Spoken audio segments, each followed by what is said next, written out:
আসসালামু আলাইকুম ওয়ারহমতুল্লাহি ওয়াবারাকাতুহু। মানুষের সাথে কথা বলার ইসলামী ও সামাজিক আদব শিষ্টাচার। সালাম দিয়ে শুরু করুন। কথা শুরুর আগে বলুন আসসালামু আলাইকুম ওয়ারহমতুল্লাহি ওয়াবারাকাতুহু।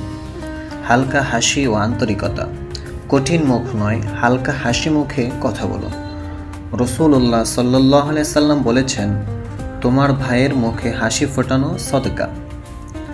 শ্রদ্ধা ও সম্মান, বড়দের সাথে বিনয়ীভাবে কথা বলুন, ছোটদের সাথে ভালোবাসা ও দয়া দিয়ে কথা বলুন, কারো কথা কেটে কথা বলবেন না। সতর্ক শব্দ নির্বাচন, কটু ভাষা, রাগ, বাজে শব্দ পরিহার করুন, কথা নরম ও নম্র করুন। কোরআন বলেছে ওয়াকুলু লিন্নাসি হুসনা, সবার সাথে সুন্দরভাবে কথা বলো। সূরা বাকারা আয়াত নাম্বার 83। ধৈর্য ও মনোযোগ, অন্য কেউ কথা বললে মন দিয়ে শুনুন, উত্তর দেওয়ার আগে ভালো করে বুঝে নিন। প্রশ্ন করলে সুন্দরভাবে উত্তর দিন, মানুষ প্রশ্ন করলে বিরক্ত হবেন না।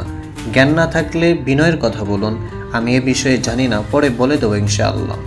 কারো অপমান করবেন না, কাউকে তুচ্ছ করবেন না, দোষ খুঁজবেন না। কারো ভুল ধরলে নম্রভাবে ধরুন।